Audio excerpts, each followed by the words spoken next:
어제 트럼프가 대통령으로 취임하기 전에 첫 공식 기자회견을 가졌다라는 소식을 전하면서 트럼프가 일본은 매우 중요하다 이런 말을 했었죠. 그러면서 러시아와 중국, 북한까지 거론을 하는데 막상 한국에 대해서는 언급조차 하지 않았다. 이런 보도가 나오자 우리 언론들은 한국 패싱이다 이런 말까지 써가면서 우려와 걱정스러운 비판조의 기사를 쏟아냈다 이런 말씀을 드렸습니다. 깜나라 조진국 시간입니다. 어제 이어서 말씀드린 대로 그 연장선에서 말씀을 계속 이어가려고 합니다. 오늘은 트럼프는 과연 이재명을 믿을까? 이런 제목으로 말씀을 드리겠습니다. 과연 어제 인터뷰처럼 한국에 대해서는 언급조차 하지 않은 것이 한국에 대해서 관심을 갖지 않고 한국을 패싱했을까? 여기에 대해서 저는 트럼프의 본심이 그러했을까? 트럼프가 자기의 속내를 다 시원하게 100% 까놓았을까? 그 말씀에 대해서 저는 회의적이다. 이렇게 말씀을 드린 바 있습니다. 트럼프는 철저한 장사꾼이고 계산적인 발언과 행동을 하는 사람이다. 저는 이 말을 부연까지 했습니다. 먼저 고든창이 미 보수 매체인 폭스와 인터뷰를 전하면서 한국의 정치 현황, 정치 정세에 대해서 말씀을 하고 고든창이 트럼프의 대선 캠프 아시아 담당 자문위원으로 역할을 했었고 대통령 당선에 커다란 기여를 해왔었죠. 그리고 평소에도 트럼프와 가까이 지내면서 자문을 하고 있는 중요한 인물이다. 이런 말씀을 드린 바 있습니다. 그런데 고든창이 어제 기자회견을 통해서 물론 지난 6일이라고 말씀을 드렸습니다마는 민주당과 민노총이 북한 쪽에 영향을 받고 있으며 이재명이 윤석열을 해임과 탄핵으로 몰아붙이는 것은 결국 자신에 대한 형사 사건을 종결시키기 위한 그런 하나의 방법이었다. 그것을 노리고 있다. 이런 말씀을 드린 바 있습니다. 아주 이재명에 대해서 고든창이 정확하게 핵심을 찌르고 있다고 볼 수가 있는 것이죠. 고든창은 이재명에 대해서 너무나도 소상하게 알고 있고 또 고든창과 트럼프가 아주 가까운 사이이기 때문에 트럼프 역시 이재명에 대해서 모른다라고 얘기할 수가 있겠습니까? 한국의 정세를 따져본다면은 그 입장에서 쉽게 얘기하기가 어려웠던 것 아니겠습니까? 특히 트럼프는 문재인과 민주당에 대해서 아주 정확한 자료를 갖고 있다라는 말씀을 어제 드린 바 있습니다. 사드에 대한 정보를 중국에게 흘렸던 것이 문재인 정권 아닙니까? 그렇기 때문에 군사정보 교류 자체도 믿지 못할 정도가 되니 북한과 대치하고 있는 한국, 특히 주한 미군으로 볼 때는 북한의 동정이라든가 군사 정보 교류가 대단히 중요한데 그 중요한 것을 한국에게 넘기지 않고 교류 자체를 금했다. 무엇을 뜻하고 있을까요? 그만큼 문재인 정권과 민주당을 불신해왔던 것 아니겠습니까? 지금 트럼프나 고든창은 문재인보다도 더 위험 인물로 이재명을 생각하고 있다라고 한다면은 답은 자명한 것 아니겠습니까?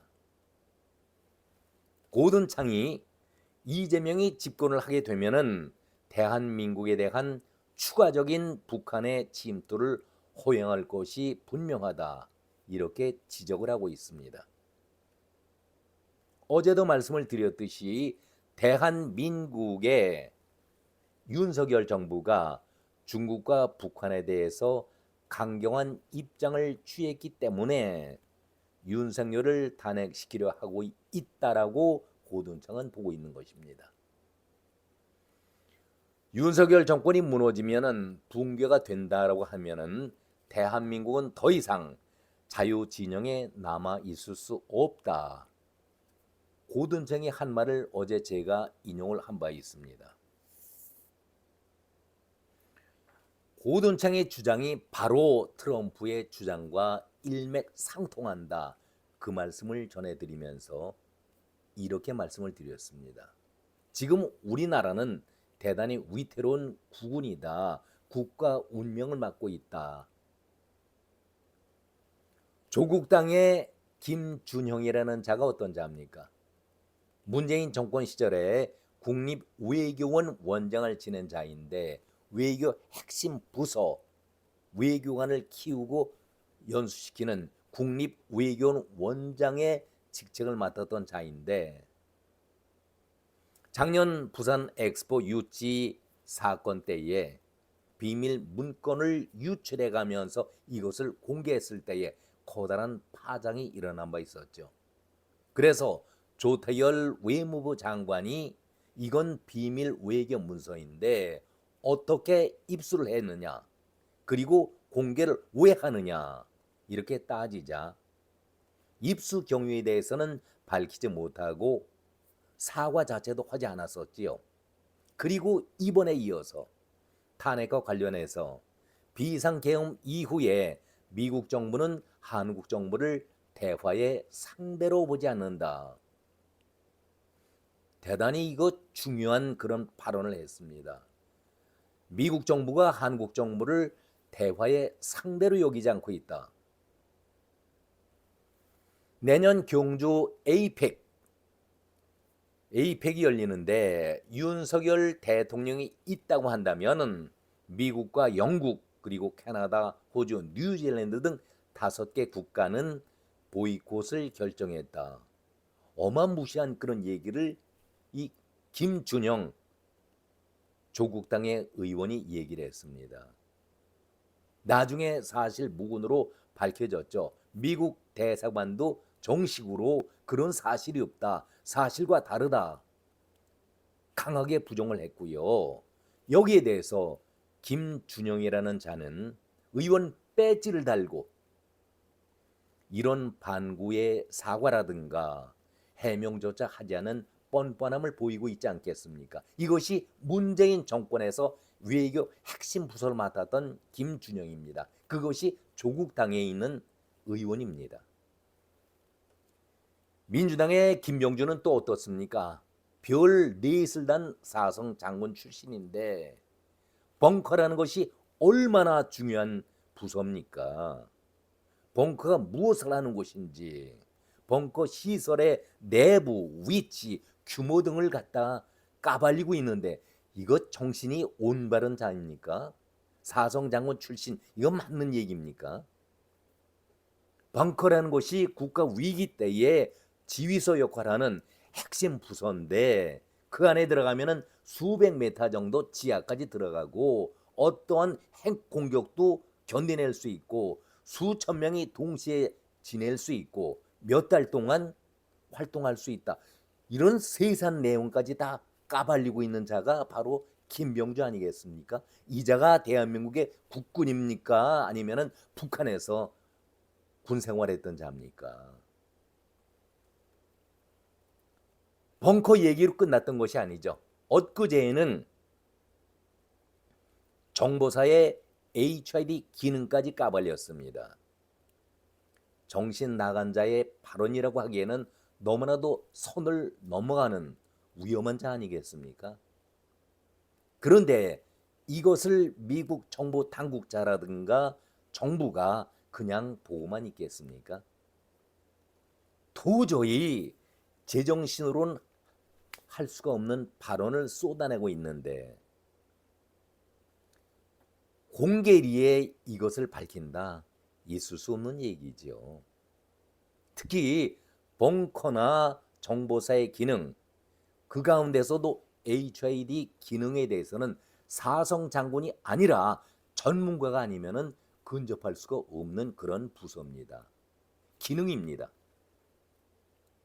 정보사의 기능에 대해서는 알 수가 없습니다.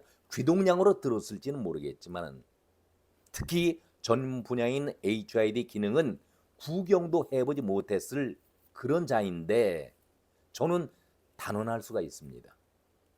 전문가 그 분야의 해당자가 아니면은 접근할 수가 없는 그런 부서고 기능 아니겠습니까? 그런데 이렇게 쉽게 얘기를 하고 있습니다. 김병주도 풍문으로만 들었겠지, 풍월로만 들었겠지 무식한 발언을 늘어놓고 있으니 이런 위험한 자들이 민주당 안에 있다, 조국당에 있다. 그리고 이재명이 선두에서 지휘를 하고 있고 그 조무래기들이 이렇게 얘기하고 있을 때에 미국 정부가 믿겠습니까?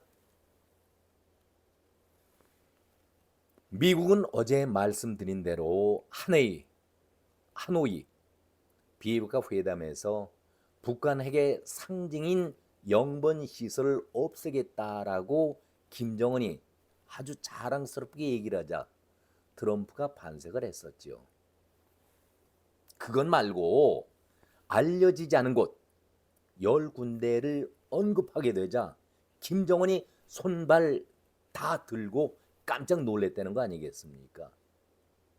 자기의 정보를 속속들이 알고 있으니까 숨길 것이 없는 것이죠. 기절초풍에 따르는 후일담이 전해지고 있는 것 아니겠습니까? 문재인과 이재명에 대한 정보는 엄청나게 챙겨 놓았을 텐데 문재인도 믿지 못하고 있는데 이재명의 생각을 그대로 트럼프가 허용하도록 놔두겠습니까? 저는 무척 회의론적으로 이재명과 문재인 민주당을 바라보고 있지 않을까, 저는 그런 생각을 가져봅니다. 결론입니다. 이재명이 언제부턴가 옷깃에 대한민국을 상징하는 태극기 배지를 달고 다니고 있습니다. 궁금하지 않습니까? 왜 배지를 달고 다닐까? 어제에 이어서 다시 묻습니다. 트럼프가 과연 이재명을 믿을까? 오늘은 여기까지 말씀을 드리겠습니다. 고맙습니다.